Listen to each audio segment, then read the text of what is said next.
So I will call the October 29th Committee of the Whole to order. Roll call, please. Here. Here. Here. Here. Here. Here. Here. Here. By the skin of his teeth. So I think we can dock him for being sociably late. Whatever you want. Okay. So the first item on the agenda is a discussion item on Lake Region Healthcare update by the Kent Matson. So Kent, the floor is yours. Thank you. Can you hear me okay? Yep. Yes. Okay, good morning. I'm Kent Matson. I'm the Chief Executive Officer at Lake Region Healthcare. I've been around the community for a while and leading Lake Region coming up on 6 years. So first of all, I wanted to thank the city and the city leaders for all of the hard work you've been doing to make Fergus Falls continue to grow and develop. We recruit a lot of people, and it's a very competitive process to recruit physicians and advanced practitioners, new leaders. And when you do what you do and you make available what you make available and our city is safe, it makes it easier for us to be able to recruit. So we appreciate that, and the things that you're doing are making a difference, and we hear it when people come in, and they can sense the community, the strength of it. So we're really pleased to be able to serve this community, together with 8 others in the region, as you'll see in a moment. I just wanted to give you an update. We try to get out to our government partners and share some of the things that we've been doing, so just kind of a reminder of what we do and where we are. And then also a little bit of a preview of a project that we've been working on for a number of years to make sure that your hometown healthcare is stable and remains locally governed. So we'll go through some slides here. Next slide, maybe. We are a nonprofit 501c3 organization. The government recognizes that certain services make companies eligible to be working in an income tax-free environment. What that allows us to do by not paying income taxes on our income is we can reinvest in our people and our places and our things to provide an essential service that the government would otherwise provide if we weren't doing it. We're community owned, we're community governed and locally led.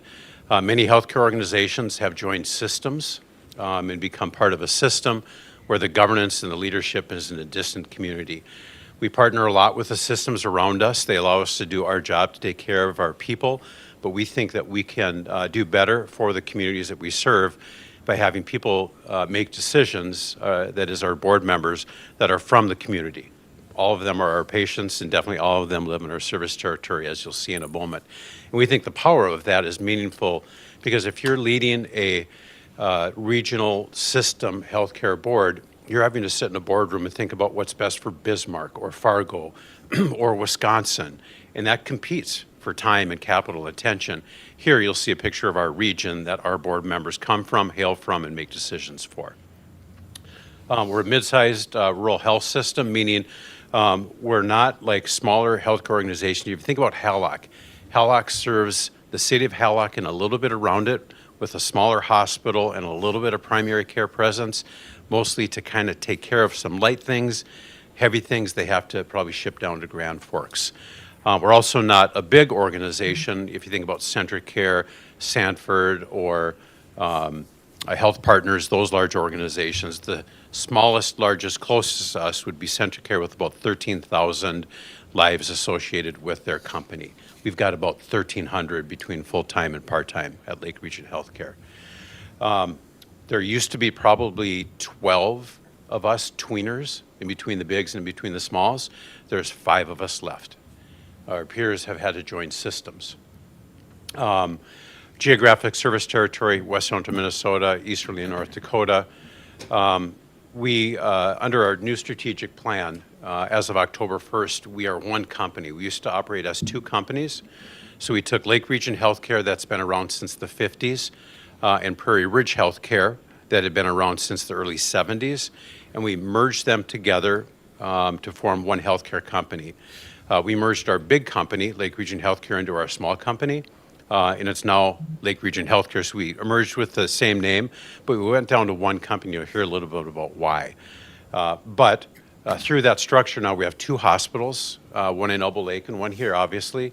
We have 10 clinic locations. We have a full-service cancer care center, which today is the only independent full-service cancer center in the state of Minnesota until Staples opens there up. The power of local commitment to our organization is that cancer center, when we started it about 13, 14 years ago, was fully funded by the community. Now, we have to take responsibility to operate and pay for it, but the community paid for the building and the equipment. We have Mill Street Residence, which is a senior living community. People feel comfortable when they can age close to a clinic and a hospital. So we try to make that available really well for those folks. And again, between full-time and part-time at Lake Region Healthcare, we've got about 1,100 employees. We have about 130 physicians. I think it's over that number now, and advanced practitioners, APPs, physicians assistants and nurse practitioners.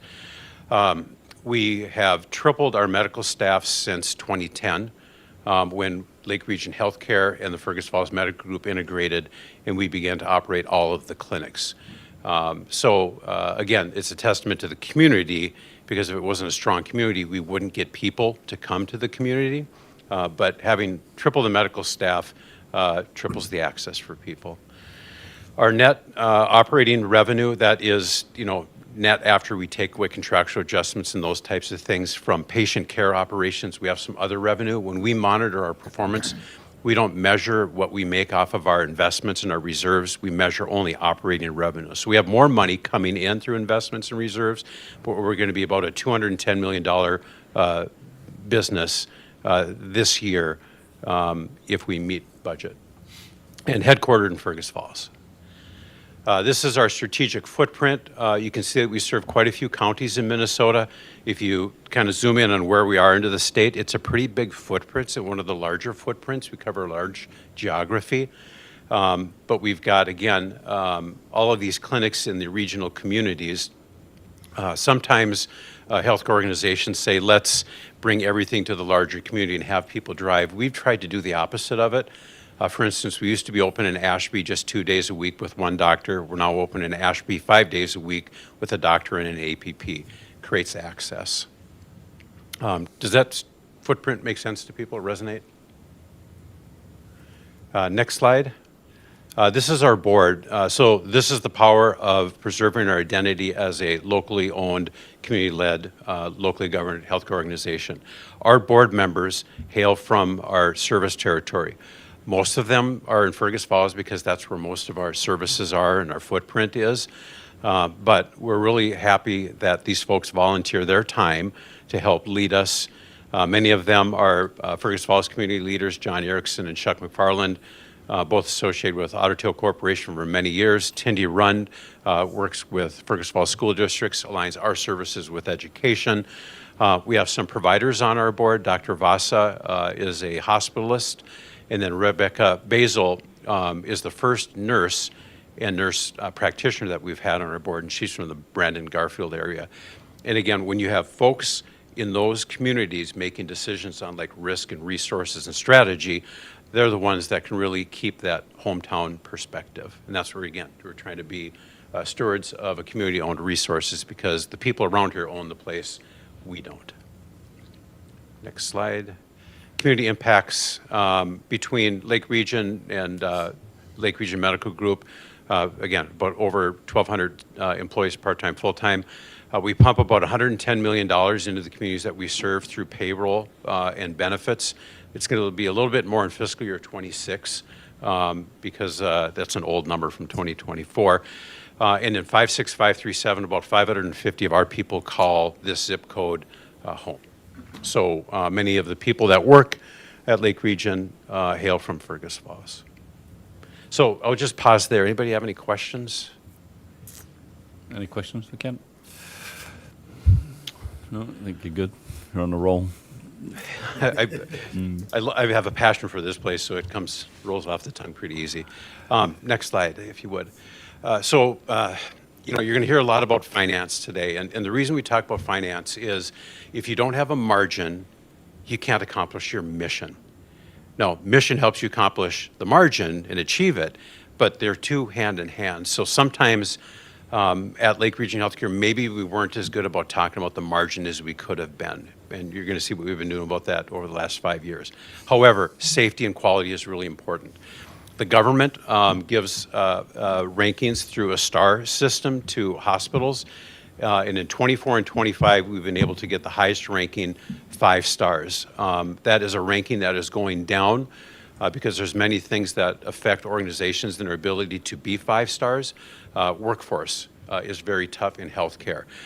Some people aren't as engaged as they used to be in the services that we deliver. But the CMS, which is the government agency that administers healthcare for the federal government, they measure mortality, safety of care, readmission, patient experience, and time and effective care. So we've scored really well, and we're really proud of that. But that's the work of all the people that serve many of you and your community.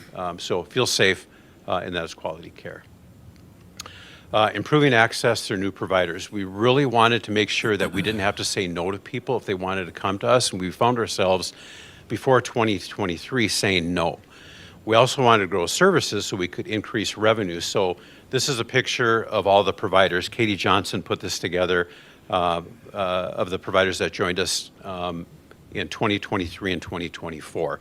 So we have a good blend of MDs. We have a good blend of advanced practitioners. There's a medical doctor shortage. It's going to get worse in the upcoming years. That's why we're trying to bring nurse practitioners and physician's assistants into our organization, because they can practice at a higher level. And if they're practicing at a higher level, then the physicians are practicing at the top of their license. So we're trying to mitigate against the physician shortage by bringing in APPs and PAs. They do a quality job. It's just sometimes they don't have the scope that an MD does. So the next slide, this is the new providers that have joined us so far in 2025. We have a new surgeon joining us in a couple of weeks, and then a new OB-GYN to provide women's and children's health starting next month in November. So there should be a couple more people there. We talk about patient growth and patient access. This is just a picture of our revenue growth through only patient revenue. So it doesn't count like our imaging studies and our lab services, but this is just revenue from patient access. So we really started to get intentional about this in 23. You can see what we've done each year, and we've stepped up that revenue to about $200 million for just patient revenue. We want to try to accomplish over the next 3 years to get to $250 million. We think we can do that. And again, it's to invest in our people and our places and our things, not to just show, look how much money we made. This is what I wanted to share a little bit with you. It'd take a long time to unpack this whole thing. But one of the things that we did is we had a little bit of a financial scare in 2023. And then it's at that time that healthcare became really hard. So we said if we want to sustain our independence, we need to come up with a way to change our reimbursement structure, improve our financial performance, and just create sustainability through some strategic interventions, aside from getting better at what we do every day. So we were thinking really hard for about 18 months, and we came up with a New Waters strategic plan. It's multi-year, it's multifaceted. We'll probably be living in New Waters, so to speak, for another 4 years, and then we'll figure out what to do after that. But again, to retain that identity as a locally led and governed healthcare organization, which is important for our board. That's what they tell me to do and accomplish. That's the number one thing that they ask. What's the aim of it? We wanted to do a series of structural and operational changes, fortifying our financial performance, to come up with a better economic engine to fuel that promise to deliver certain things that are important to our people and the communities. Market benefits and pay, because it's highly competitive and we ought to pay well and treat people well in benefits. Updated facilities, leading technologies, and all of that comes together to advance healthier communities, because that's what this thing is all about. I mentioned before that we combined our 2 healthcare companies to create an innovative single company multi-campus model. It's number 2 in the nation, not like number 2 from size, but it's only the second one that's been done like this because of the special circumstances that we have, and we kept banging away to try to do that because people kept telling us no, and we found a way to do it. What that did, it allows us to achieve a different reimbursement model while not shrinking services but growing services. So when we have this single company model, we'll be able to be eligible for critical access reimbursement and 340B. Lots to unpack there, but it's just a better way to get paid by the federal government and to get pharmaceuticals less expensively. It just helps increase your margin for doing the same work, but you got to do a little bit differently. But combine our two hospitals allowed us to do that. So the next slide, I want to talk about our Fergus Falls campus priorities. When I stepped into the role, recognized that our facilities were in Fergus Falls were on the hospital side were well loved but tired. In 2013, we opened up the new medical office building, retired a 1960s building, and I think our community has thrived under that. We've grown physicians and APPs under that model, but our hospital building needs something done about it. The other thing that we dug into is we found out that our utilities, which are down in the basement of the hospital, were well beyond their useful life. Institutionally, it's something that we knew about. Institutionally, it's something we didn't do anything about. So now that's our number one priority, because sometimes in the summer, when it gets really hot, our chilling systems don't have enough capacity and wherewithal to chill the whole building. So we turn air conditioning off in non-patient care areas. So patients are always taken care of and cooled, but some of us, others aren't. We need to do something about that because our heating systems are old as well.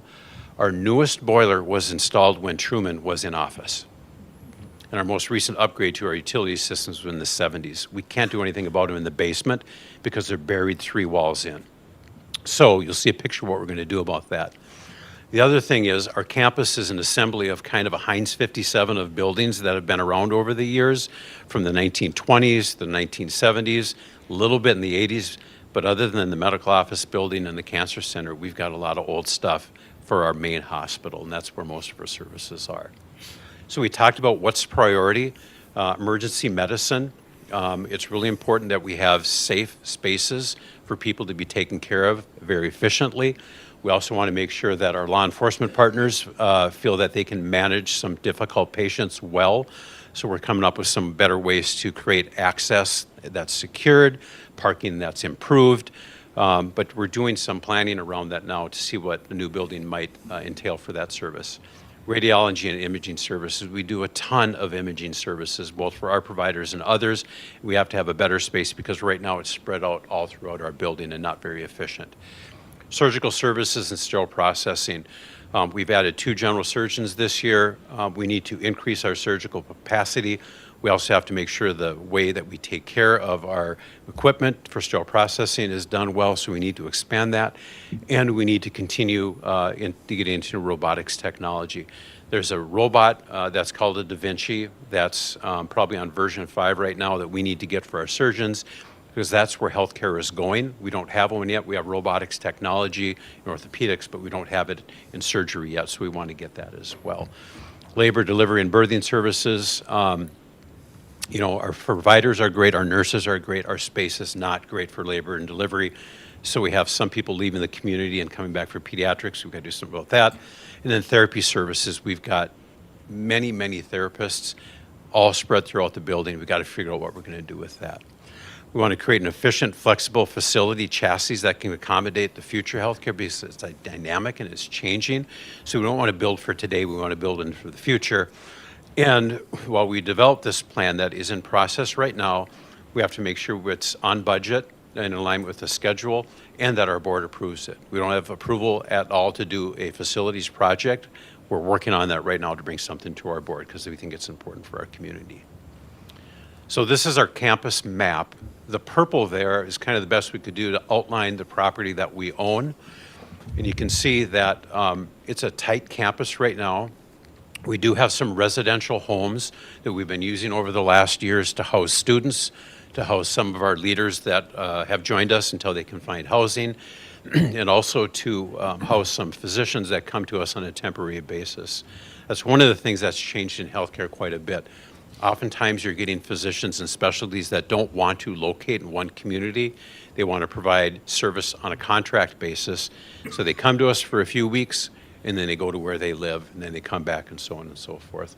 But we're working right now on trying to come up with a plan to optimize the square footage that we have on the campus. We've committed to this campus. We looked at some greenfield sites a number of years ago, but with the cancer center, with the new clinic, we know that we need to do it on this space.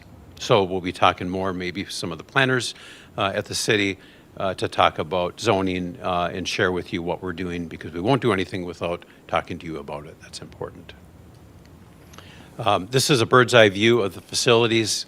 If you zoom in on it a little bit, which you'd see that we try to collect the age of our buildings. And that dark green tower in the center, that is our challenge and our opportunity. That's where surgical services are. It's outdated. The utility delivery systems in it are really tough. The building that's in the center of that picture right now, kind of that lighter tan, we foresee that tower sticking around. We made an investment in the helipad a number of years ago. It's expensive to replace. So we see that tower, which was built in the late 1970s, as staying. Structurally, it's intact. We just need to remodel and rework the inside of it. But if we can pull a plan together, we do not foresee that dark green area being around. Now, the benefit of that is we're able to demolish that space and create green space to build other buildings on that campus rather than having to spread out in the community or more in our footprint. So we don't know exactly what we'd build if we were able to pull this plan across, but we would reduce that square footage and have a little bit of a blank slate on that campus that would really allow us to go out and up. But what we're thinking about is putting a very modest, conservative, highly functional, two-story facility with a basement on the campus to improve the ER, the labor and delivery, radiology imaging services, and then help figure out a plan for therapies. So again, we're working on a planning project right now. We're interviewing construction management firms. We've got an architect selected. So we'll be sharing with you more about that into the future. But we feel like we're going to come up with a plan for the central utility plant presented to our board by the end of this December. I think the next slide has a little bit of a picture of that. If you've been on the campus, this is a picture of the backside looking north. So it's to the south of the hospital building, where there's already some facilities, systems outside, large oxygen tanks, and our chillers. We would build a very modest building, probably precast concrete, and it would be very modular, because as the campus grows, we'd be able to add the energy components that might be needed to serve. So we would put our chillers, we would put our boilers, and we would put our backup generators in this central utility or central energy plant. We would decommission the worn out ones in our basement, and this would plug into and play into our hospital building. Probably fuel Mill Street, would definitely fuel any or energize any additions we'd make on that campus as well. But this is a must-do to make sure that we can keep our hospital building functional. Even if we do nothing else, we have to do this to keep that building heated, cooled, and backup electrified. Project, and boy, it's probably about $14-15 million. Don't take care of any more patients, but we keep continuity of operations. And why are we doing all of this New Water Strategic Plan? It's an opportunity to strengthen and grow. We have a model that we're centered on you, whether you're our patients or our staff members or our partners. We're centered on you, surrounded by our values. And again, market benefits and pay, updated facilities, leading technologies, all to fuel healthier communities. So that's the update I had. Happy to answer any questions. Yeah, Jim. The new CBOC, VA CBOC, is that going to decrease your revenues, seeing as how they're going to do physical therapy there, they're going to do their own x-rays and all that kind of stuff? It may affect some of the services that we provide for them, but access to those services for veterans is sometimes limited in the community. So we don't see it being a negative to our financial performance. we are happy because it's creating access for veterans in the community, and I'm sure there's ways that we'll partner with them. We'll compete for staff a little bit. There's not enough nurses to go around. Yeah, we're proud to partner with them. Yeah. What is the plan for parking? Right now, we have a lot of, I think mostly staff would be my guess, that are parking on streets in these neighborhoods. What is the plan to address parking? Yeah, we are doing a parking study right now. Architect firm is doing counts this week, and we need to come up with a opportunity to increase the parking that we have, because if we're able to do an expansion, we're going to take up some parking. And right now, I think we're kind of at the point that if people would park in our lots, we would have capacity. And we need to be better at asking our people to park in the lots rather than maybe sometimes those things which are closer. But we do have enough room to cover everybody. We might be doing some things like valet parking, which sounds fancy, but it's not fancy, it's just practical. We shouldn't have to have people walk across lots, and we can park some cars a little bit further of a distance. So when we talk about parking, we're going to be probably having to look at some of the houses that we have right now to maybe demolish those and put parking in place. Do you foresee going outside of your footprint to do more parking into neighborhoods, or are you thinking you'll stay within the footprint you have? We really want to stay in the footprint that we have. The houses that you see within the purple area, I think, respect a longstanding understanding with the city that we would kind of stay there and not go beyond some of those streets. And you get into some historic houses and things like that. We are evaluating the ability to go vertical. What our architects have told us is we'll look at it, but it's very expensive. So every dollar we pay on parking, you take away from patient care space. If you think about what it costs to improve hospital space right now, it's about $1,000 to finish it out a square foot. So it's it's really expensive to build this stuff, unfortunately. But if we can find a place for therapies, perhaps in the community, and build something there, because that doesn't have to be on the hospital campus, it relieves parking pressure for patients and staff and creates some easier access as well. So we need to look at that. But there's about, in any given day, kind of a close to 1,000 swings of our door for people coming in. And many of those people come from outside the community, and they buy gas, and they eat at our restaurants, and they stay in our hotels and things like that. So we try to help the economy by bringing people in from the outside. Scott? You mentioned that you merged the larger larger facility, larger organization into the smaller, apparently the Fergus into Elbow Lake, and maybe you could explain that a little bit. Yeah. So when the government identified critical access as an opportunity to pay differently, and it's kind of a cost-plus basis, they recognized that creating access to health care in rural communities with certain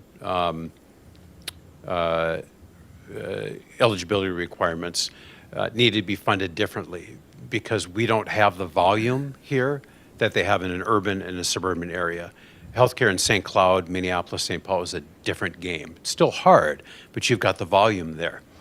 So some of the things we do, we just can't make enough revenue on to support, but we still have to be ready. We still have to have a doctor in the ER. We still have to have nurses in the ER, but they're not as busy as they are down in the cities. We still have to run ambulance services. In one market, we run an ambulance service, and it takes, on average, 11 minutes to get an ambulance to somebody in the metropolitan area. It takes almost twice that in rural areas to get an ambulance to respond. Not the distance issue alone, but just the resource issue. So when Elbow Lake got a designation, we found that by taking our companies and bringing them into one, that critical designation that our Elbow Lake Corporation had could be extended to other sites of care that qualified. So our Fergus Falls Hospital is an extension of the Elbow Lake Hospital now, but our Barnesville Clinic is a standalone because there's some technicalities of distance requirements between hospitals. So it doesn't change the way we lead, it doesn't change the services we provide. It's just a way of changing our structure to get a different type of reimbursement from CMS for a certain type of our patients. We communicated to our Medicare patients in a letter, about 16,000 or so people, that they might experience some different co-pays for a very small subset of our patients. But we felt that sharing this change with folks, because their bills are going to look different, before open enrollment started, October 15th, was important, so they could make choices to buy supplements or an Advantage plan, because people can assure against that. And I think that went well. We've gotten just a few calls from people. We met with the brokers and sent letters out to them. But shouldn't change the care that you get. It just allows us to get paid differently for a number of our patients.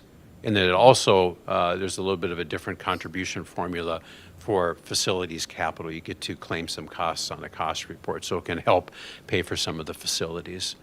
I mean, we're looking, if we can accomplish everything, we're over $100 million of new construction. It's expensive. But yeah, good question. It's very technical. Thank you. With that, I think, thank you, Kent, for the update. Yep. And as always, good to have, obviously, healthcare locally when you need it. And it's like everything, you never know when you need it. Right. Until And you so need we're it. Happy to be there, not always happy that you've got a problem, but happy. Yep. Thanks, everybody. Thank you, Kent. Right. The next item on the agenda is the Pebble Lake Golf Course lease agreement, and we'll call upon Bill Sommore. The requested action is to extend the lease agreement with Pebble Lake Golf Course until December 31, 2026. Over to Bill. Thank you, Mayor, Council. That is a good high-level summary. We're looking for a one-year extension on the current lease.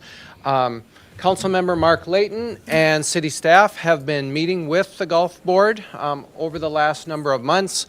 The golf board is looking at what various improvements are needed out there, be on the course versus the actual clubhouse, as well as some of the cart storage and whatnot.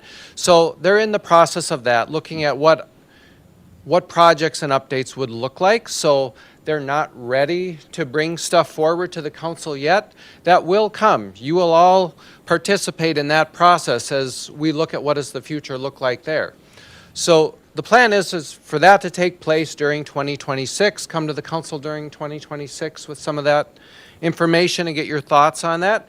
So for now, we would just want to extend the lease agreement, wording as it is, just changing those dates to the calendar year 26.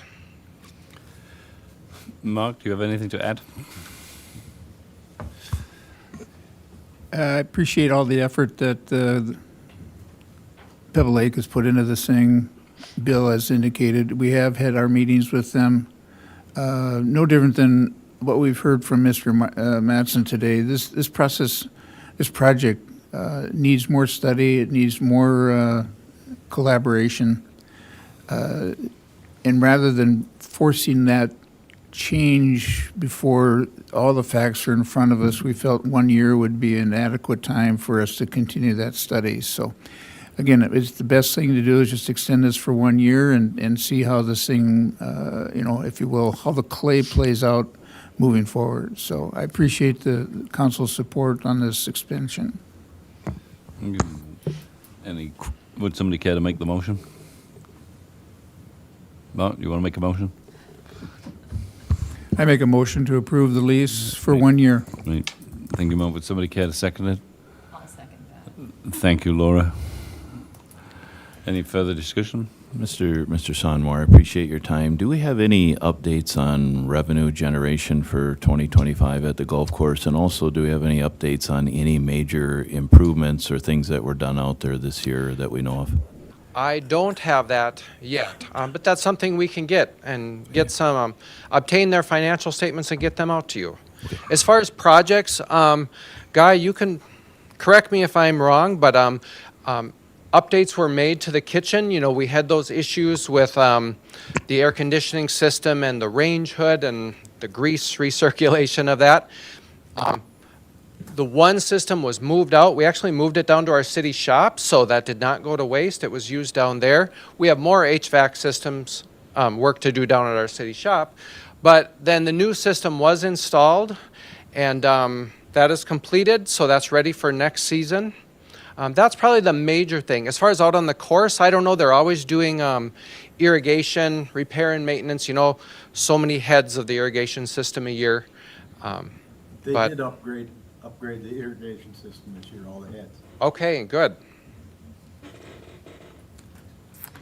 Anything? Your fur- Honor, to help my comrade, the financials have not been published even at the golf course level yet. I got an email yesterday that, as Bill well knows, the final bills are coming in. We're trying to put this 1 year, 25 behind us, so that we can look at the finances.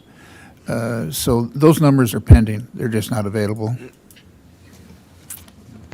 Thank you. With that, all those in favor say aye. Aye. All those against, same sign. Motion is approved. Everybody good with consent agenda? It's fairly straightforward. Thank you.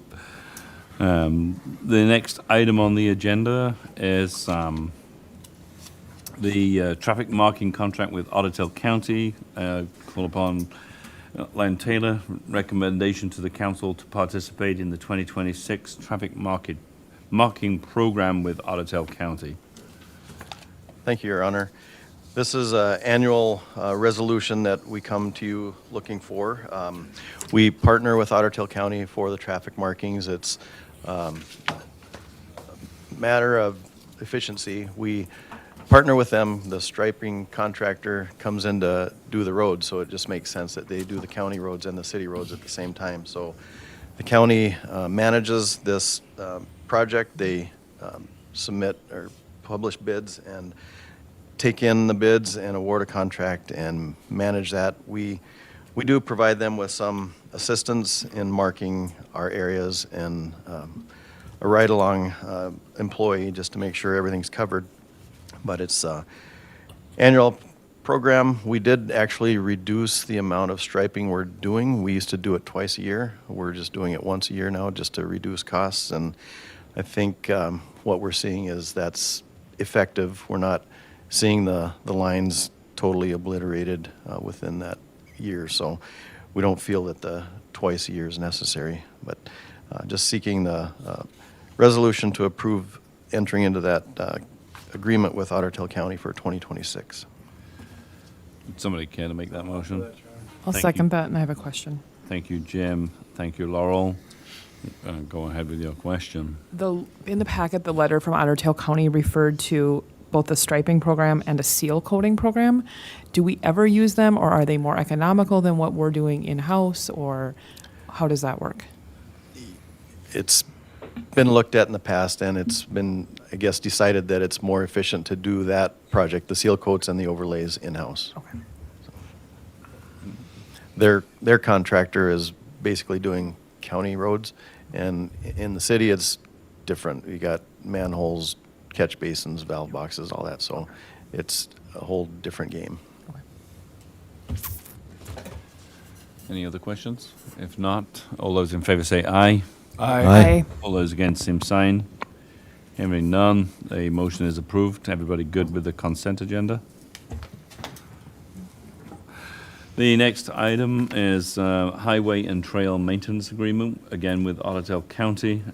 Guy will present this, a recommendation to the council to enter the Highway and Trail Maintenance Agreement with Ottertail County. Thank Over you. to Guy again. Thank you, Your Honor. So there is an agreement similar to this in place a few years ago. It sunsetted, and we're looking to enter into it again. The agreement basically is where the city and county have roads, you know, their roads are in our jurisdiction, basically. So it's just efficiency, again, where we're in an area doing work, they're out in the county doing their other work, and it just makes sense that we partner with them and we take care of things like pothole filling, crack filling, mowing along their right-of-ways, trail maintenance, things like that, we're in the city limits doing that type of work anyway, so it's just a matter of efficiency, and we will receive some reimbursement for our costs that we put into it. So each year, we will be paid by Otter Tail County $49,535.06 for the work that we do in there right away. And the thing of part of this is our residents have come to expect more services than what the county would typically provide. An example is the trail going out County Road 1. The county would say, we don't do trail maintenance in the winter, so that would not get swept, blowed, or plowed at all. So we know our residents expect that trail specifically to be cleared in the winter. So with the county not having that as part of their policy to do winter maintenance, we'll take that over, and we do get that reimbursement then and provide the service to our residents. So how do we determine $49,535.06? I don't know where the 6 cents came in, but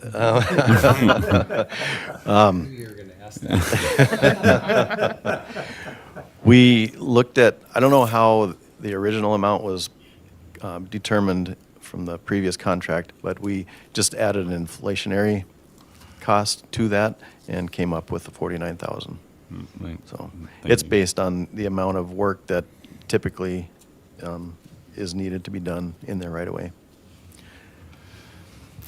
Any other questions of Guy? Yeah, thank you, Your Honor. That was my question as to how we come up with, if you will, either the cost or the rewards of this contract with Otter Tail County for either service, the marking or the maintenance. I don't know if the county's ever gone out and quoted the marking. The maintenance part is, I suppose, their own staff. So is there some math that the levy committee can look at as to how this is structured? We could provide you with the bids for the markings, the striping Yeah. projects. We could get those from the county. So yeah, they do look at that each year, and they put it out for competitive bids. So it's typically the same contractor every year, it turns out, but it's bid out to anybody. As far as the maintenance agreement, we can try to come up with some basis of how those costs were determined, but Moving forward would probably help us, Guy, and then again, in marking, our markings are the same. If we had 1,000 feet before, we got 1,000 feet this year, whatever that number is. right, yeah, it's like 19 miles is Right. what we contract for. Right. And it, basically in the past few years, it's been increasing due to the price of paint. Correct. So, yeah. Yeah, I appreciate the That one's a information. competitive bidding process, but It the is. maintenance obviously isn't. And I'm assuming the county has more leverage because, as you say, they have 1,000 miles rather than 20 miles. Right. So- Thank you, Guy. Right. Would somebody care to make that motion? Or have we already got that? No. I'll offer that. Thank you, Laurel. I'll second it. Thank you, Scott. Any other questions? If not, roll call, please. Motion. Motion to bring it forward? Yep. All those in favor? Yep. All in favor, say aye. Aye. Thank you. All those against, same sign. Hearing none. Worried about The this. motion is approved. Still And worried about everybody this. good with the consent agenda? Yes, and you're still worried about the 6 cents? Is that what's kind of? Yeah. We'd like to know by Monday. It's whether we can round it up. So, the next item on the agenda is Federated Church Traffic Light. Again, Len Taylor. Recommendation to the council to authorize an encroachment agreement with Federated Church. Thank you, Your Honor. As you'll probably have noticed, this is an after-the-fact agreement that we're looking for you to approve. The church at the corner of Union and Summit was built way before there were requirements for off-street parking. And with a number of their congregants needing parking space, the street is utilized a lot on both sides of Union, up and down Summit, and all over the place for sure. So they saw increasing need for safety awareness, and they came up with the idea of the sign that's installed currently at the corner of Union and Summit, and they will operate the sign. It's solar powered, but they do have a way to operate that sign from within the church, and they will operate it during services, events, funerals, weddings, whatever. But it is in the city's right of way, but it's their cost for installation, and they will operate it. So we look to the city for an encroachment agreement for that. Would somebody care to make that motion? I make the motion. Thank you, Mark. And Second. second was who? Ow. Al. Discussion? If not, all those in favor say aye. Aye. All those against, same sign. Hearing none, the motion is approved. We will go to, everybody good on consent agenda? It's fairly clean. The next item is temporary easement at 2410 Lakeview Drive. Again, Len Taylor, recommendation to the council to garner a temporary easement at 2410 Lakeview Drive for planned maintenance work. Thank you, Your Honor. If you'll remember, a few weeks ago, resident Scott Murray came to the open forum and let you know of a storm sewer issue adjacent to his property. At that time, we had a quote in hand and we're waiting on a second quote to complete the repairs there. In looking at the project with a contractor, noticed that there was no easement there for any utility maintenance. So we've got a contractor secured, and we just need a way to get into the property legally and complete the work, which hopefully will be done this fall. But the easement agreement is temporary in that Moore Engineering didn't have time to get out there and do the survey work this fall to get a permanent easement in place. So that survey work will be done next spring, and permanent language will come to you for approval.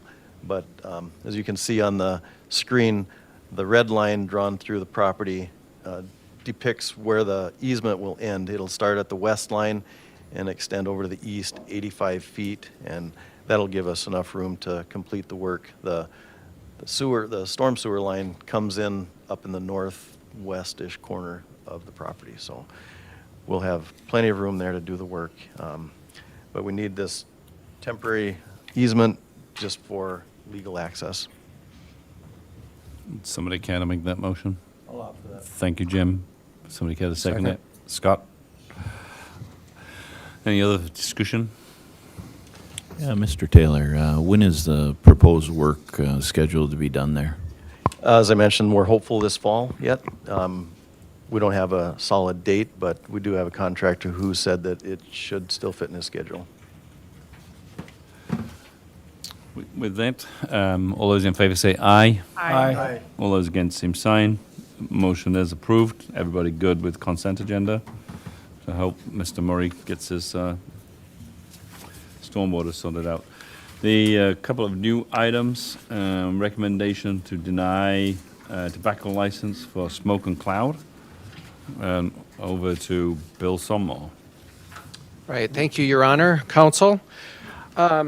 Yeah, back on October 20th, the City Council on that agenda was a license application for Cloud Trading, Inc., doing business as Smoke and Cloud, for a tobacco license. And that tentative approval was given by the City Council at that meeting, you know, pending the rest of the work that goes on all licenses through the police department and whatnot.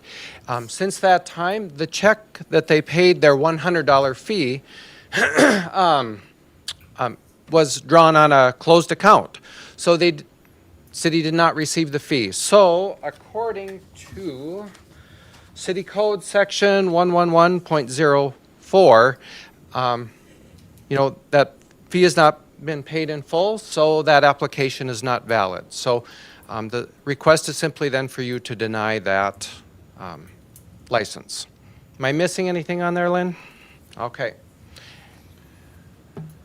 Would somebody care to make that motion? I'll offer that. Thank you, Scott. I'll second it. Thank you, Scott. Any questions or discussion? I just have a couple questions. Have they been notified that it bounced? Lynn or Andy, do you? No, they have not. Okay, and is that typical? Like if someone bounces the check to the city, is that normal? Or how does that normally get handled? You know, if, I'm thinking like with utilities, if we receive bounce checks for that, we add those charges back to their utility account is what we typically do on that one, and certainly try to collect the NSF fees and whatnot, but. Your Honor, this wasn't a bounce check. This was a check on a closed account Yeah. that they knew was closed. I mean, so I'm not, a bounce check could happen to anybody, but closed account, no. Thanks, Mr. Sonmore. I appreciate it. Do they have the ability to come back then and reapply, redo everything, pay their I fee? believe so. That would be correct, right? They do, and to your point on the closed account, it is illegal. And again, to Mr. Sommore's account, for example, if somebody wrote a check to the liquor store and on a closed account, that would come to the police department after they were notified, and then we would do an investigation. Thank you. Well, I learned something today. I didn't know it was illegal to write a check on a closed account. So, I'll stop doing it. Not recommended. I have a couple of them in my draft desk drawer. Yeah. Any other questions? If not, all those in favor say aye. Aye. Oh, we need a motion? I thought we had a motion, Scott and Scott. Got a motion. Yep. Scott and Scott. So all those in favor say aye. Aye. Aye. All those against, same sign. Hearing none, the motion is approved. Everybody good? Can you go on the consent agenda? The next item on the agenda is street lighting contract with Ottertail Power Company. And I think Len Taylor is probably going to introduce it. And we have Nick Cundy from Ottertail Power in the audience to help with that. Thank you, Your Honor. That's all I've got. Just says street lighting contract with Ottertail Power. Yeah, so we began a streetlight conversion project with Ottertail Power a few years ago, 2019. And so we've done quite a bit of work in phases. We're down to 2 last projects, which it'll be called the Washington Corridor, which obviously Washington's included, and then the side streets, Court, Mill, and Cascade, and some on Sheridan, I think. And then the access road into D Lagoon Park Drive. We'll put some lighting in there potentially. So Ottertail Power installs at their expense. They own and they operate the lights. Anytime there's a accident where a light is hit, that's their dealing with their insurance. We don't have any dealing with the street lights then after that. So the benefit to the city upfront is significant, but then long-term it is as well. We will retain ownership of certain street lights, the decorative lights on Lincoln between Union and Cascade, the decorative lights on the south side of Lake Alice, and the decorative lights up at the RTC. So we're not totally out of the light business, but 98% probably. Another part of this is Nate will present costs and the project in more detail, but this is for your information this morning, and then information then will be taken up by the Tax Levy Committee at their next meeting, and then hopefully this will be on the agenda for November 17th, potentially on the consent agenda. Okay, so today is just informational. There's no decision to be made. Yes. Right, thank you. Nate. All right, good morning. Thanks, Guy. As Guy mentioned, these are future year projects, so we would be looking at, if we got the contract signed yet in '25, construction throughout '26. The Washington Corridor project has an in-service date of '27, so that's when you would see the budgetary impact of the largest one. So I'll go through just some overview Some of these slides are going to look familiar because this is like the 5th lighting project I think I've done in front of you guys. So hopefully it's the last one. So just like to start our presentations with some of our company values. You probably heard me say this again, but community is one of our company values. So when we have a lot of our municipalities that had muni-owned lighting that was reaching end of life, it has a significant cost to build it out. And they turned to us and said, well, what can you offer? We didn't have much at the time other than, do you want a wood pole there? And oftentimes they said, not really. What else do you got? So we developed a tariff with a handful of other offerings, such as our aluminum alloy and our decorative that we've been using all around town, to be able to take a cost-effective approach for our communities to be able to, one, get their lighting replaced, but two, not have a large financial burden in front of them. So, next slide, please. Current state, as Guy mentioned, what is left is really what we're dubbing as the Washington corridor as far as the muni replacement goes. This is going to be the last project of municipal replacement that we have in scope. As Guy mentioned, the other 3 areas are still in good service, have a lot of life left in them. We have no intention of taking those over or replacing those, I should say, at this time because they still have useful life in them. So what you have right now out on Washington and the side streets are steel standards. It's not a surprise. A lot of them are rusted. A lot of them are dented. A lot of them are leaning. You actually had one last winter or spring actually fall over. Just wasn't hit by a car. Just rusted out and fell over right in front of the chamber office. That's not unique to this vintage. I've lived in other communities, dealt with this in other communities where it's actually rusted out and came down on a passing car through their windshield. So just something to keep in mind that, maybe you argue that say, well, they look fine. Structurally, they're reaching their end of life very quickly. They require ongoing maintenance. Anything that's old, you're dumping money into it. So quit dumping money into something that's already reached its end of life.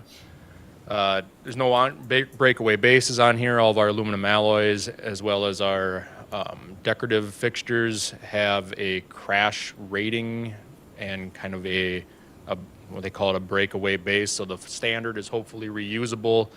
It doesn't act like just a big pillar that the car hits. It's actually designed that that's supposed to break, clear the car, or the vehicle that hits it. So improved safety in that regard.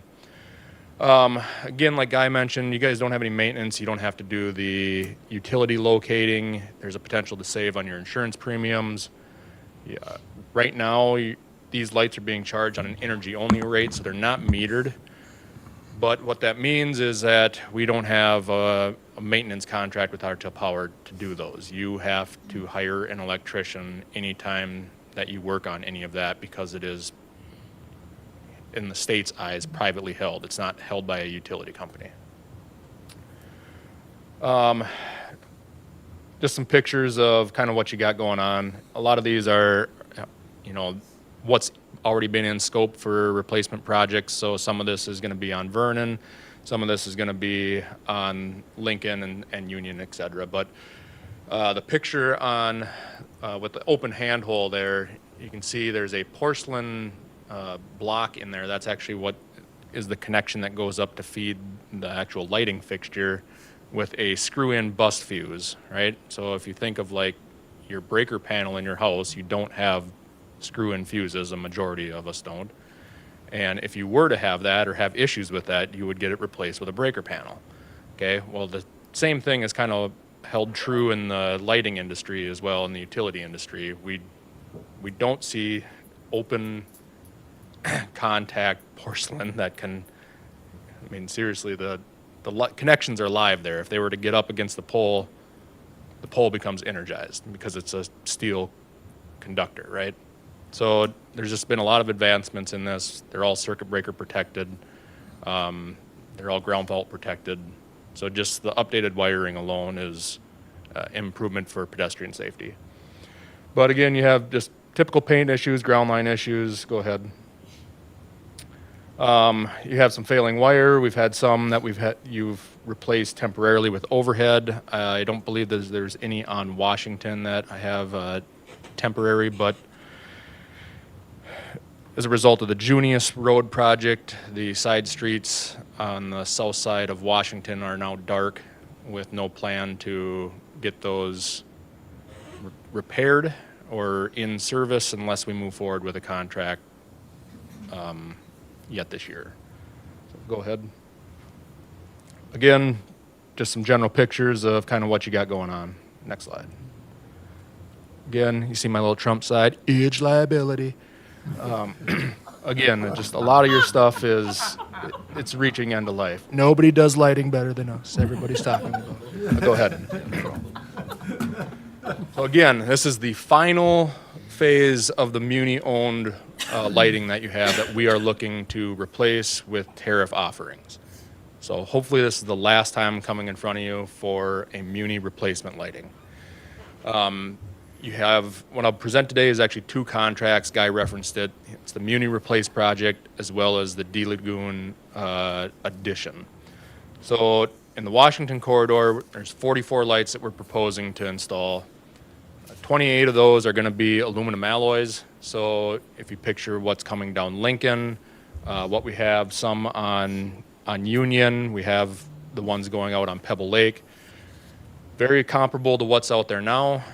We have, I believe there's 16 decorative standards, which are going to be a continuation on from Union around the block here to City Hall. So in front of City Hall will be the decorative Granvilles, which if you look out the window, that's exactly what they look like. That's what they are. Our post top, black, similar to what we've been putting on the pavilions, the downtown area, kind of tie it all in. Junius, actually, the first 2 blocks of that has it. So in front of the police station, the church, the courthouse also has Granvilles. So be a nice tie with everything. And then as you go east, they'll turn into the aluminum alloys.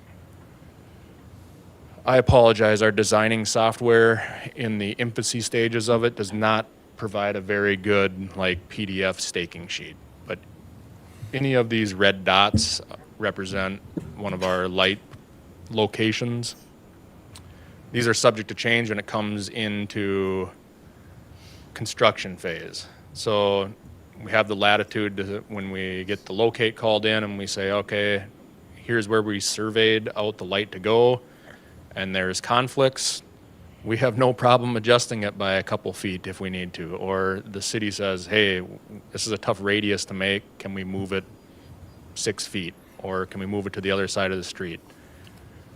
We're not MnDOT. We can absolutely move whatever we need to move whenever we need to move it. Go ahead, please. Again, here's kind of the second part of the staking sheet, so you can kind of see what's on Sherman, goes around to Sheridan. If you remember earlier this year, we did in the middle of a lighting project or finishing up a lighting project, kind of on the side streets on the north side of Lincoln, south of Cavour. They go all the way to the bridge. So we're wrapping the lighting back around up to the bridge to kind of meet where that phase of the project left off.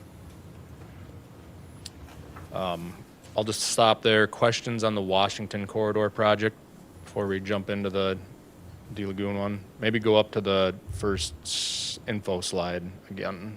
Then keep going. Going. No, back.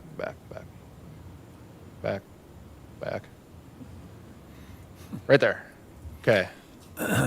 Cost. Annual cost, $26,000 for the final phase. Annual. You know, you like the annual cost, probably had the monthly stuff in there before, so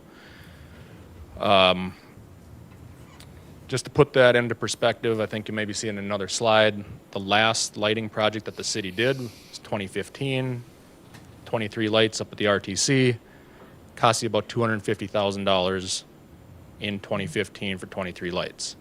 So that's about $11,000 per light.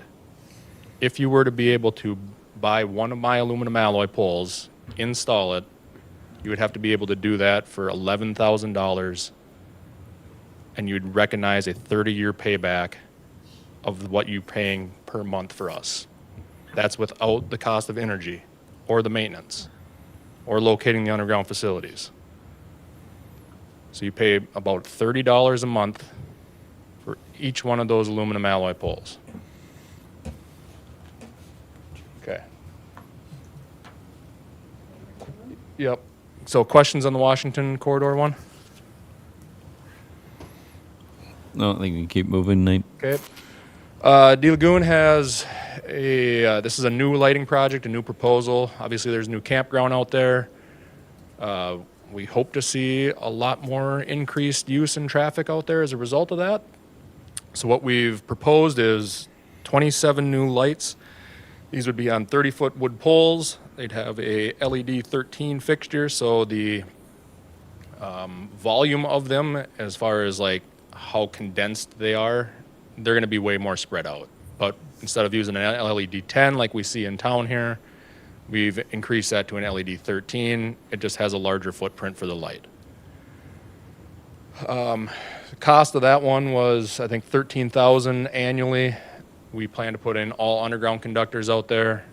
So there'll be no overhead. You'll just see it kind of similar to what we did on College Way, wood pole underground conductor. Okay. Here is the design. Red is new. I apologize again, it's tough to see, but each one of those little dots, red dots, is a light. The red lines are proposed underground facilities to feed those. Again, we're looking at the entrance road and the park drive or the circle that goes around the ball fields, soccer fields, as well as the boat landing. Go ahead. So again, we've already touched on a lot of this, but one of the things I want to highlight here is they're low cost. There's no upfront cost of the city. Everything is billed on a flat monthly tariff. Okay, so there's no, well, you use this much energy, or the meter during this month was larger than it was in this month. You'll see that, monthly throughout the year with just how much sunlight there is. This is a flat monthly fee. It's easy to budget. It's easy to predict. Our rates don't change unless we file a rate case with the Minnesota Public Utilities Commission.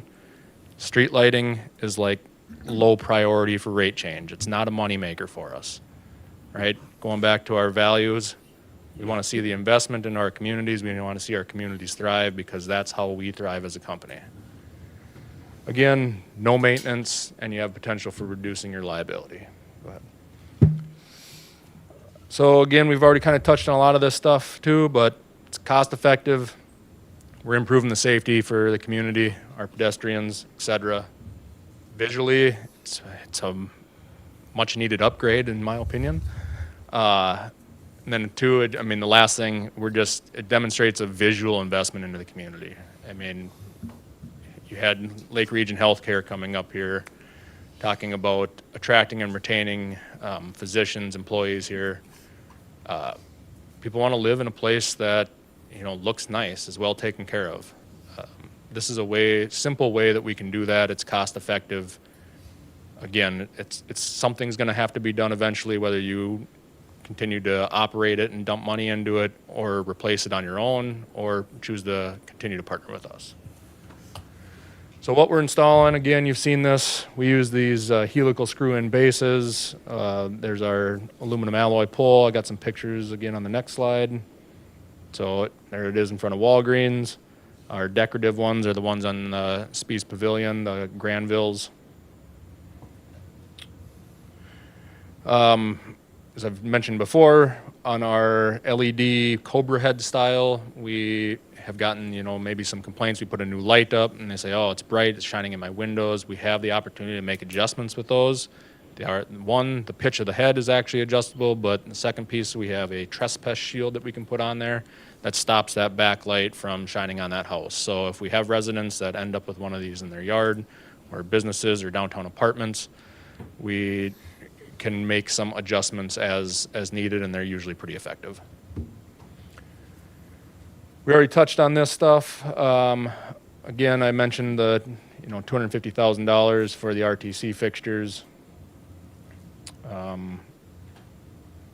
So what we want to do is execute our lighting contracts. They are standard contracts. They're approved by the Minnesota Public Utilities Commission. It's the same contract that you've executed for the last, 65 phases of lighting that we've done. The decorative and the aluminum alloy have significantly long lead times, which is why if we get under contract now in 25, I can order already tail end of this year or into 26. We would expect delivery, end of Q1, beginning of Q2. That really aligns with our construction timeline and our construction plan to be able to do this during the late Q2, Q3, in service in late Q4, billing starts in January. That's mostly for the Washington Corridor project. The De Lagoon one, I said, can be delayed if needed. However that shakes out budget-wise, wood poles, underground conductor, we have those readily available. We can do that project anytime. We can do it tomorrow if you want it. Well, maybe not the underground piece, but okay. So questions for me, comments? On the De Lagoon, would that impact, obviously, kind of usage at all when you're doing the install? Or not too much? No, very minimal. We would be parked probably on the side of the roadway at each location for probably take us about an hour to set the pole.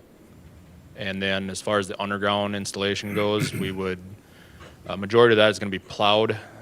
So you'd see a cable plow running in the ditch. We would usually run a chunk of conduit with that, or an interduct is what we call it, and bore the roadway. So as far as like usability of it, very minimal impact while we're doing construction. Thanks. Scott? I think for the most part, once this is done, people don't even know you did it. Right. You come and go and it's light pole and it's light pole. But what I've heard some comments on, particularly around Lake Alice, is the nature of the new lights is that they're very harsh and very projector-like. The shadows are very sharp and very projector-like. Doesn't have the same diffused light quality that used to be there. That's what's been noticed. They couldn't care less about the poles, aluminum alloy or anything like that. Nobody cares. But when the light is harsh and the shadows are harsh, I'm wondering, as you showed the diagram of the Cobra heads, if there's an adapter or a diffuser that can be used to soften that harsh projector-style light. Yep. So are you talking like on the green decorative lighting on the south side of Lake Alice? Alice? On the more the standard Cobra head style? ones. Right. Yeah. So with moving to LED, what you're maybe referring to would be like a light refractor of what the old HPS Cobra heads were like. So it's essentially a molding of how the glass or the lens was and how it refracted the light and how it let it come through. With LED, we don't see that because it's designed to be a directional type light with a specific light pattern. How you get away from the sharp contrast also helps reduce the amount of glare, though. So if you were to go back on in your memory of a rainy day with all the orange high pressure sodium lighting, and you would see if you even like kind of squinted or you had the rain on your windshield, you would see the light patterns or these streaks of light, and the LEDs are really meant to change that so we don't end up with what they call light pollution. So it is intentional that it's directional, and you don't have a lot of wash or light pollution with it.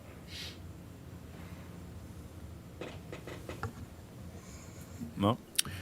Thank you very much. Again, I appreciate, and I've always had appreciated Otter Tail Power.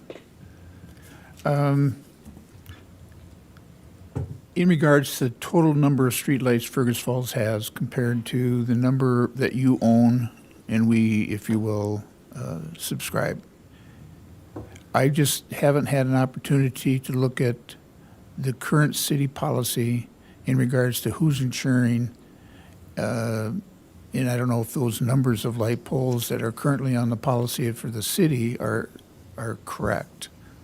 I don't know. Bill, go ahead, please.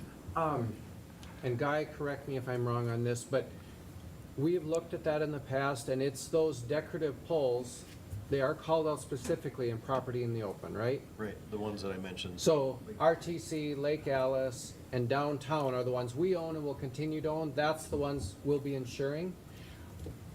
Our property in the open would still cover Washington right now, but when that turns over to Otter Tail Power, then we'd just be left with those three groups of decorative.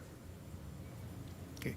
And in regards to the decorative that we've got, is that something that you would assume that ownership and subscribe to us?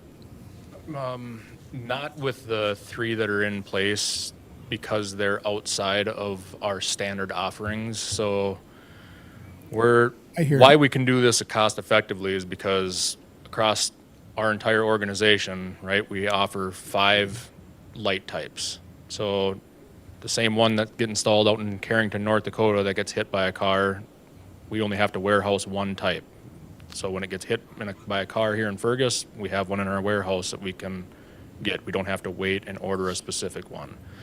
So the only way that we would probably entertain doing the other 3 projects would be if we could come in and replace them with our standards.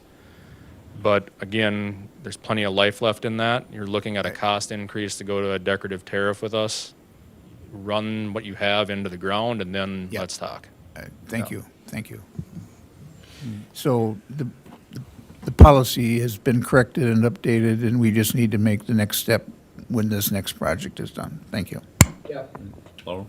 On the D Lagoon project, is that something where we can, Bill and Guy, look at rates to encompass the cost of that into our campground rates to try to recoup that, so it's kind of taken care of in that process?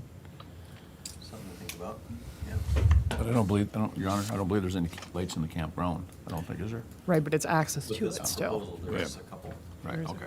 Yeah, and that's somewhat intentional. Nobody. Right. It's, we Yeah. voted on that. Right. Yeah, the only ones in the campground would be like the public boat access, and then I think 1 or 2 on the entrance road, which would be near the RV dump Yeah. station. And then I think there's one at the shower house too, I think, is there not? On the building. On the I building. think there's a Okay. light pack on Okay. the building. And then Yep. we added one by the gate at the gun range. Yep. The police department can pay for that. Sure.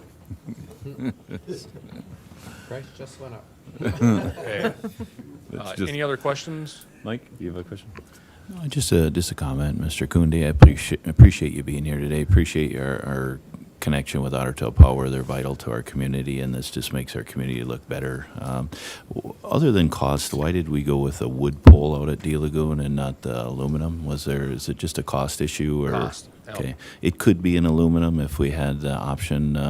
Could be with it. anything you want. Okay. Yeah. Aluminum alloy is double what a wood pole is. Okay. Yep. Yeah. So, and the wood pole, would they have like those? You kind of have a stringer out with the light that comes out from it, just a metal stringer, or are they going to Correct. be It'd set right on the pole? Yeah, we could use anywhere from a 4-foot to a 6-foot, basically bracket arm is what we Okay. call it. Yep. Kind of a stringer. All right. Sounds good. Thanks. So if you drive down College Way, basically in front of M State, that's what we'd be proposing. What would the cost difference be on our contract? I mean, I get the cost of the fixture is double. What would the cost change on our contract be to go to aluminum? Yeah, that's what I was referring to. That would be as double too? Yep. Okay.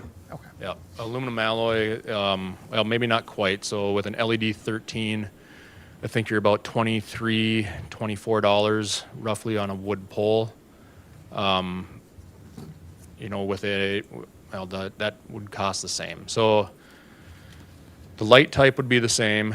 You would get charged an additional $12 a month per aluminum alloy pole, is how our fixtures go. So like your aluminum alloys, you're actually paying 2 separate tariffs. You're paying a tariff for the LED 10 in town, which is the light fixture, the Cobra head style fixture on there, which is right around $18.23, if I remember correctly. And then you're paying an additional $11 and it's either 87 or 67 cents a month to have it on the aluminum alloy. With that, there's 200 feet of underground conductor that's packaged with each one of those.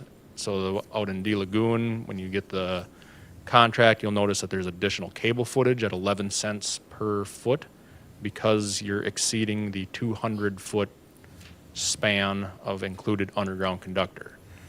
Also with a wood pole, when we go underground versus overhead, there's an additional $252 on top of that, $2.52 a month to have the serviced by underground because we have to locate it.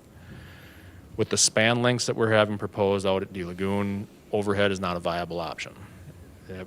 We'd have to set additional poles, and then we get into additional costs. And it's ugly, it doesn't hold up well, poles end up leaning. We'd have to guy a bunch of it, so you'd have anchors them all around, et cetera. Okay.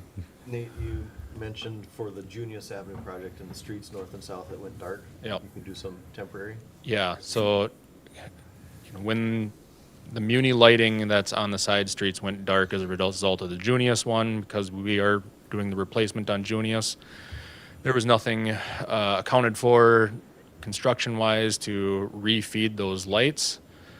So what we proposed to Guy is in the interim, at our light locations for the winter, we would maybe do some concrete removal of where we have planned to put a helical base in, set a temporary wood pole, and string just some temporary overhead to get those side streets lit up during the winter months here yet this year. We wouldn't charge anything construction-wise. You would just get charged the monthly tariff for the light, similar to what you would on any other street in town. And then when it comes time to build the replacement whiteway system, we would just remove the wood pole and put our helical pier in there. But again, it's kind of like, we don't really want to go through all that work if we're not going to do the contract.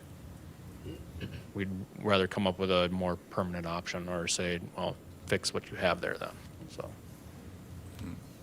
Bill? One question, regarding the municipal contract and that temporary lighting, is your timing okay if we come back to the November 17th meeting on that one? Yep, since we're looking at doing overhead conductor, I mean, we can do that technically even in frozen ground conditions. Right, Yeah. okay. Just didn't want to hold that up if we're delaying 2 weeks, so. No, but I mean, if things are looking like it's moving in the positive direction, I mean, even without the contract being executed, I'm fine with saying, all right, we have our locations planned. Let's just forge ahead. Jim? Can I, On, when you connect these, you say you get 200 feet of wire. Do we actually splice that, or do you run wire between the poles all the way so there's no splicing? Yeah, that's a good question. So we do a footage aggregate, right, per fixture. So we look at the project, so like our Washington corridor, you may have a fixture that is over 200 feet away from the feed point, but the next one is maybe only 150 feet. So we take an aggregate look and say, okay, what are our span distances from our feed points and our lights to lights on how we have to feed those? Divide that by the total number of lights, and you actually end up with like 167 feet is the average span length for the Washington corridor project. So you don't have an additional charge on top of what's already packaged with the aluminum alloy. At D Lagoon, same thing. We take a look at, okay, you have 27 lights. Our total span length out there was, oh man, I don't even remember, 8,000 feet or so. And I think where you have in the contract, I don't remember if it's like 4,400 feet of additional footage. Yeah. Yeah. So you're actually doing splices then, or are you going out to a junction box? Yeah, so, okay, I mean, like how we actually build it. So Washington, you'll have interduct that runs from one of those helical piers to the next helical pier. We have they call it a Polaris connector in each one of those breakaway bases that is essentially an aluminum block connector that is insulated to 1,000 volts, and we use that to kind of daisy chain them, if you will, right? So we don't have underground splices because we put everything in a duct. That way, if the conductor fails, we're not ripping concrete back up. We're just I was pulling it thinking new. more of D Lagoon. Yep. Same thing. We would very similar to what we did on College Way. We have actually a electrical connection box at the base of the pole, and we bring a duct up into the box, and we still use those Polaris connectors in the box so we don't end up with underground splices. Okay, I was just wondering about all the splices with the 200 feet, because you're gonna be more than 200 feet away from. Yeah, no, we don't have pre-cut lengths of wire at 200 feet that said, oh, okay, anything more, we gotta tack on. We'll Okay. try to make a continuous span, yeah. Guy, last comment. Real quick, yeah, sorry. Yeah, then we're done. Initially, you'd proposed Granville's all the way through the Washington corridor. Yep. And then Andrew, Bill, and I, we drove around and looked at it, and we pared that back quite a bit. Do you want to just speak to that amount that was reduced? Well, I'd still like to see the Yeah, Granvilles, no, they do, so. but it costs a lot of money. They do. So the original proposal, when we looked at the entire lighting replacement, right? So back in 2019, and what we, thought might be a good fit for decorative, the whole Washington corridor, all the way from Union to Cascade and even a little bit in front of Veterans Park, was originally proposed as Granville, including the side streets. So you'd have essentially the entire downtown campus, Lincoln, all the way down to Junius would be decorative lighting. Obviously, that's about $50 more per month per fixture. So when we had the original proposal, Guy, Bill, Andrew came back and said, well, this is maybe a little bit too pricey. What can we do to pare that back? We had our engineer, Sydney, do a new lighting design using our aluminum alloy. That actually gets us a little further out on the lighting spacing, so you have fewer structures. It's a reduced cost. So the design we have here, I think, is very economical and very complementary of kind of what we already have. We just wanted to keep in mind too, keeping it looking aesthetically pleasing here at City Hall, and then with our neighbors to the south of the county too. Don't worry about them. All right. Your neighbors on Cascade wouldn't mind some decorative lighting there, but All right. Let you do it. All right, thank you, Nate. All right, thank you. Obviously, this will go back to the tax levy, and then they will kind of see where the budget sits. So, from an announcement point of view, obviously November 1st to December 1, the pilot project for the four-way stops on Lincoln and Court and Lincoln and Mill will start to take place. We'll obviously bring that up again on Monday evening. November 3rd, City Council meeting. November 11th, most city offices and facilities will be closed in observation of Veterans Day. The liquor store will be open. Garbage and recycle, normally picked up on Tuesday, will be moved to Wednesday. November 12th, there will be a 7 o'clock committee of the whole. With that, Can I ask one question? Sorry, it'll be fast. Is tax levy looking at Humane Society funding at all? Because I've gotten a couple of questions on that. Mark, do you want to answer that one? I'm sorry? Is tax Yes, we levy are. looking Yes, at we are. Humane Society We're funding? looking at this year's budget to see whether there's capacity within this year's budget Okay. to do a number. Okay. So, with that, we are adjourned.